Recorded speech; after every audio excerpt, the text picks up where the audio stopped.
నమస్తే అండి. ఈరోజు చెప్పబోయే కథ 'గజ స్నానంతో నిష్ఫలం'. రచన ఏ. శ్రీధర్ గారు. మీరు కనుక మా ఛానల్ను మొదటిసారిగా చూస్తున్న వారైతే సబ్స్క్రైబ్ చేసుకోండి. కథ నచ్చితే లైక్ చేసి బెల్ ఐకాన్ ప్రెస్ చేయండి. నోటిఫికేషన్స్ అన్నీ మీకు అందుతుండడం వలన ఏ వీడియోనూ మిస్ కాకుండా వినవచ్చు. మీ అభిప్రాయాన్ని కామెంట్ రూపంలో షేర్ చేసుకోండి. ఇక కథలోకి వెళ్దామా? నాన్నమ్మ చెప్పినట్టే చేశాడా మనవడు. గజస్నానంతో నిష్ఫలం అంటే ఏమిటని అతడిని అడిగాడు. ఆ ప్రశ్న విని ఆగ్రహంతో ఒగ్గిపోయాడతను. ఇది మీ నాన్నమ్మ ప్రశ్నే కదూ, పోరా ఇక్కడ్నుంచి, ఇక్కడ నా గుమ్మం తొక్కకు అన్నాడతను. ఇక ఆమె కూడా అదే ప్రశ్న తన తండ్రిని అడిగింది. అతడు ఆగ్రహించలేదు, కాని ఇది అతడి నాన్నమ్మ ప్రశ్నే కదూ అన్నాడు. మరి ఇంతకీ గజస్నానంతో నిష్ఫలం అంటే ఏమిటి?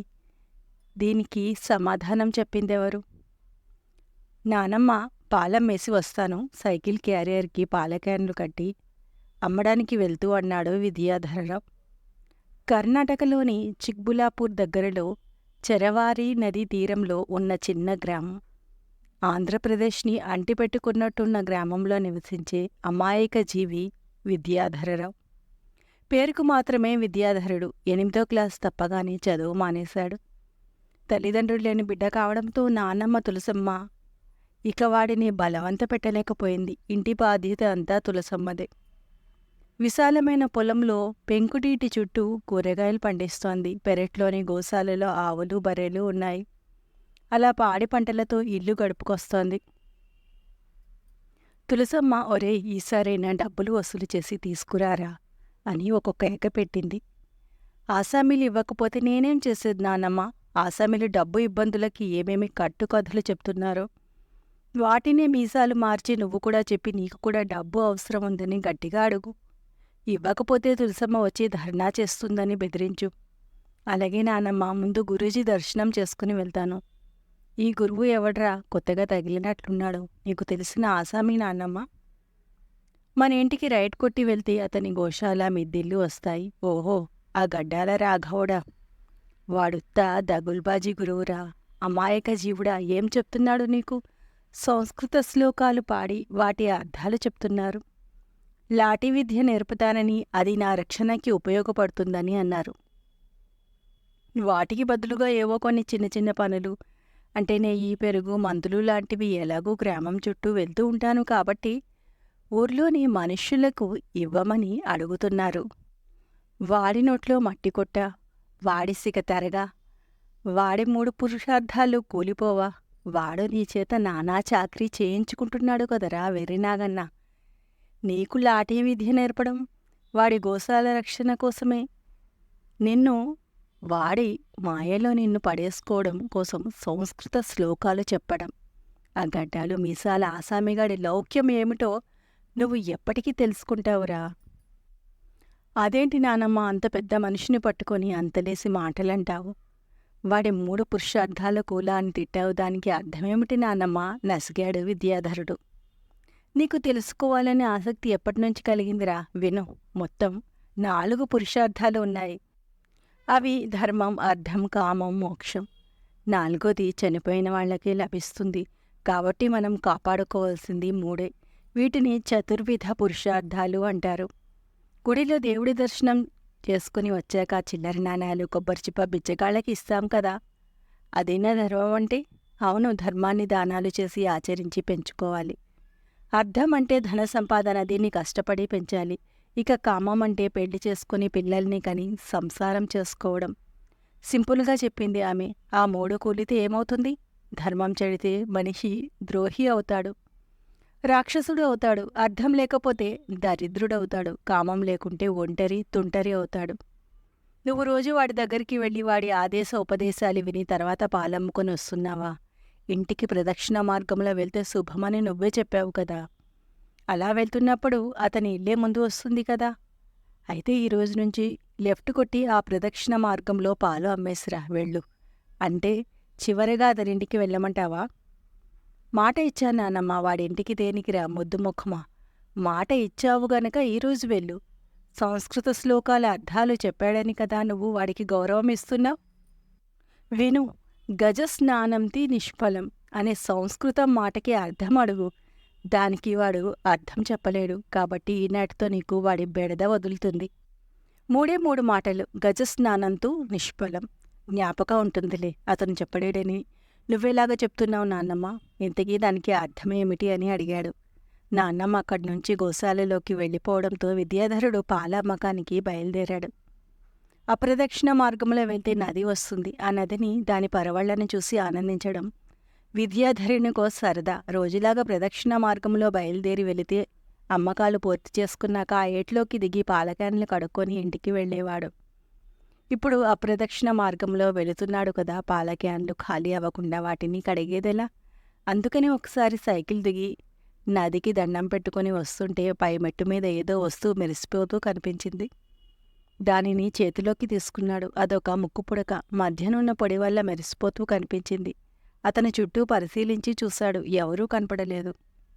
ఎవరో ఆడపిల్ల పారేసుకున్నట్లుంది. నాన్నమ్మకిస్తే ఆ పిల్ల ఎవరో అడిగి తెలుసుకొని ఇచ్చేస్తుంది అంటూ దానిని జేబులో వేసుకుని సైకిల్ ఎక్కాడు.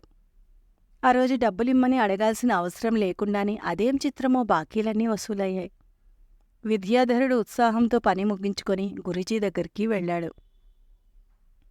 ఈరోజు ఎందుకు ఆలస్యమైంది అడిగారు గురూజీ. నాన్నమ్మ ఈరోజు అప్రదక్షిణ మార్గంలో వెళ్ళి పాలెన్ని అమ్మేసిన తర్వాత చివరగా మీ దగ్గరికి వెళ్ళమంది గురూజీ. అలాగా, మరి నా మందుల సంగతి ఏమిటి? వాటిని ఆయా ఆసామీలకి ఎప్పుడిస్తావు? గురూజీ గద్దించి అడిగిన ప్రశ్న విన్నాక విద్యాధరునికి నాన్నమ్మ మాటలు నిజమే అనిపించాయి. ఇతను నన్ను వాడుకోవాలని చూస్తున్నాడు అనుకోగానే నాన్నమ్మ అడగమన్న ప్రశ్న గుర్తుకొచ్చింది. అతని ప్రశ్నకి బదులుగా గురూజీని నాన్నమ్మ ప్రశ్న అడిగాడు. గురూజీ, గజస్నానంతు నిష్ఫలం అంటే అర్థమేమిటి అన్నాడు. గడ్డాల రాఘవ దెబ్బతిన్నాడు. ఏమిట్రా అడిగావ్? గజస్నానంతు నిష్ఫలమా? ఎవరు నిన్ను అడగమన్నది? ఇంకా నా గురించి నీకు ఏం చెప్పారా? చెప్పలేదు, తిట్టారు. వాజమ్మ అని, దగుల్బాజీ అని, మీ నోట్లో మట్టిపడ అని, సిగతరగా అని, ఇంకా మీ 3 పురుషార్థాలు ముక్కలవ్వాలని. ఇన్ని తిట్లు విని నా దగ్గరికి వచ్చి మళ్ళీ నన్ను తిడుతూ వాటిని చెబుతావురా? ఎవర్రా తిట్టిన పిశాచి? తులసమ్మేనా? అవునా, ఆవిడే మా నాన్నమ్మ అన్నాడు. గురూజీ నాన్నమ్మని తిట్టడంతో విద్యాధరుడికి ఉక్రోషం వచ్చింది. వెంటనే ఒక రాయి తీసి బలంగా గురూజీ పైన విసిరాడు.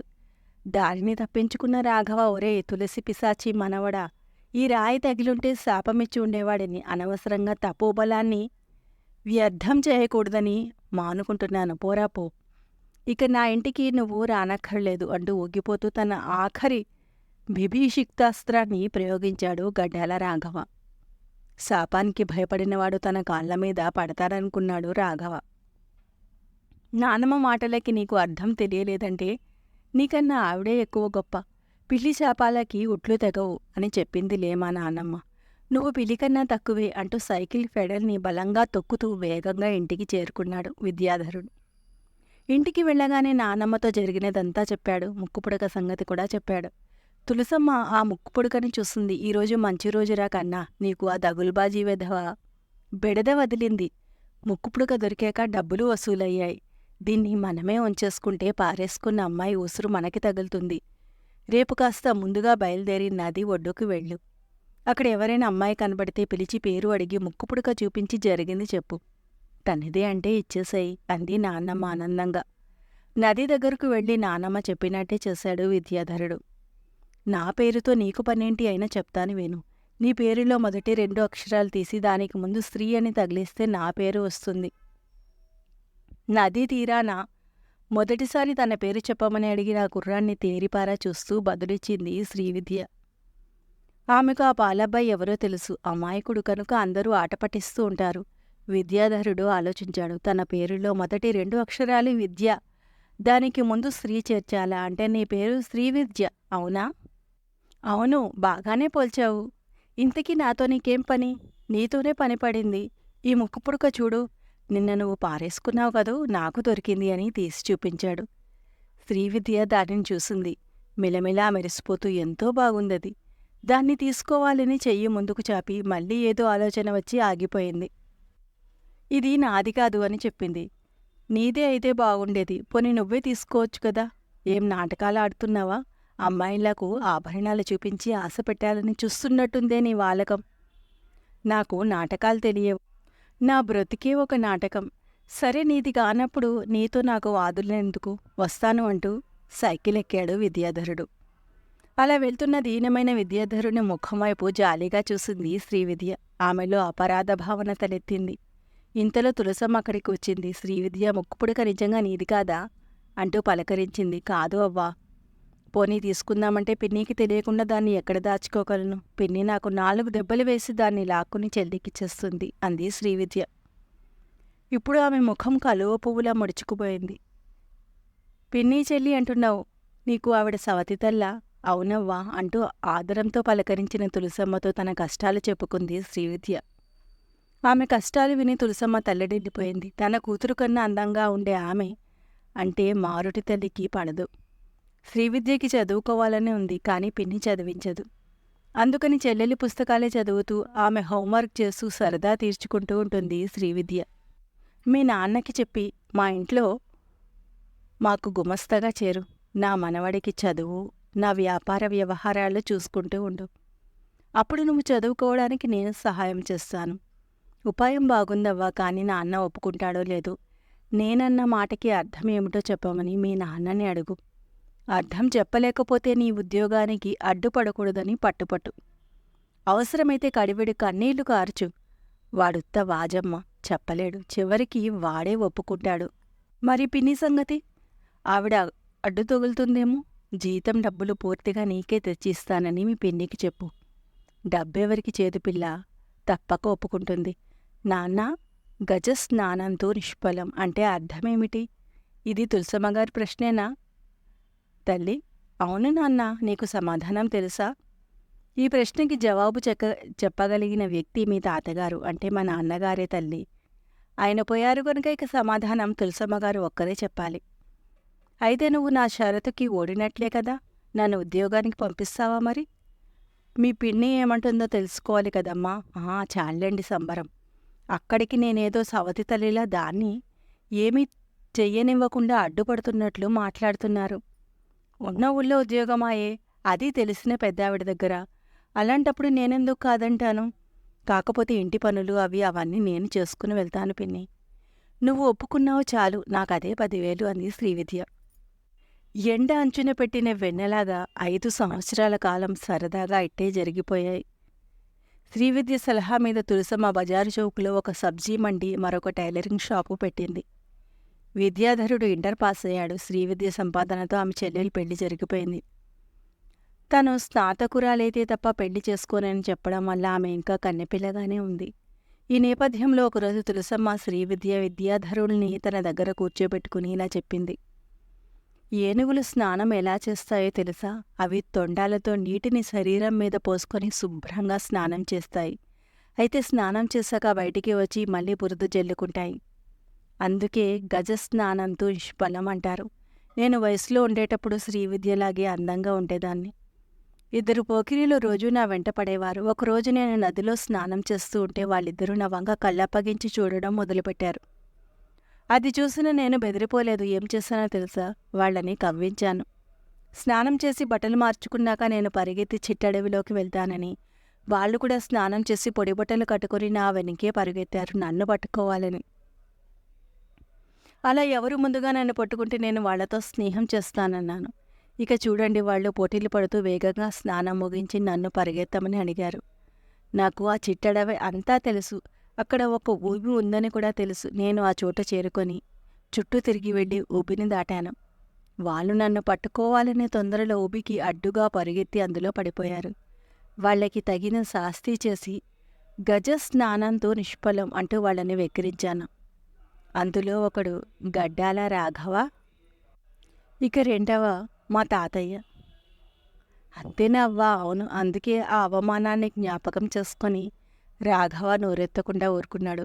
పిల్లలు, ముందు నాకు ఈ సంగతి చెప్పండి. ఓపెన్ స్కూల్లో ఇంటర్ పాస్ అయిన నా మనవడు డైరీ టెక్నాలజీ చేస్తానని అంటున్నాడు. ఇక నువ్వు ఫ్యాషన్ డిజైనరుగా స్నాతకురాలివయ్యావు. నీ స్నాతకం, అదే స్నానం, గజ స్నానంతో నిష్ఫలమా అవ్వా? నాకు చదువు చెప్పించి మహోపకారం చేశారు మీరు. ఏనుగులు స్నానం చేసిన తర్వాత బూడిద చల్లుకోవడం వెనుక మర్మం ఏమిటంటే అడవిలోని దోమలాంటి క్రిమికీటకాలు వాటిని గుట్టి బాధించకుండా చర్మరక్షణ కోసం. ఇప్పుడు నాకు కావాల్సింది కూడా రక్షణే అంటూ సిగ్గుపడింది శ్రీవిద్య. తులసమ్మ గుంభనంగా నవ్వుకుంది. పర్సులోంచి ముక్కుపుడక తీసి తన ముక్కుకే పెట్టుకుంది శ్రీవిద్య. ఆ దృశ్యం ఆశ్చర్యానికి లోనుచేసింది. వాళ్లకి విషయం అర్థమైపోయింది. నాన్నమ్మ ముక్కుపుడక నాకుగాక ఇంకొకరికి దొరికితే ఏమై ఉండేది అని అడిగాడు విద్యాధరుడు. గజస్నానంతో నిష్ఫలమయ్యేదిగా అంటూ తులసమ్మ బిగ్గరగా నవ్వింది. ఇంతేనండి కథ. కథ నచ్చితే లైక్ చేసి సబ్స్క్రైబ్ చేసుకోండి. ఇటువంటి మరిన్ని మంచి మంచి కథలను వినండి. అలాగే లైక్ చేయడం మర్చిపోకండి. ఎందుకంటే మీ లైక్ మాకెంతో మోటివేషన్గా ఉంటుంది. మీకు మరిన్ని మంచి మంచి కథలను అందించాలని తాపత్రయము ఉంటుంది.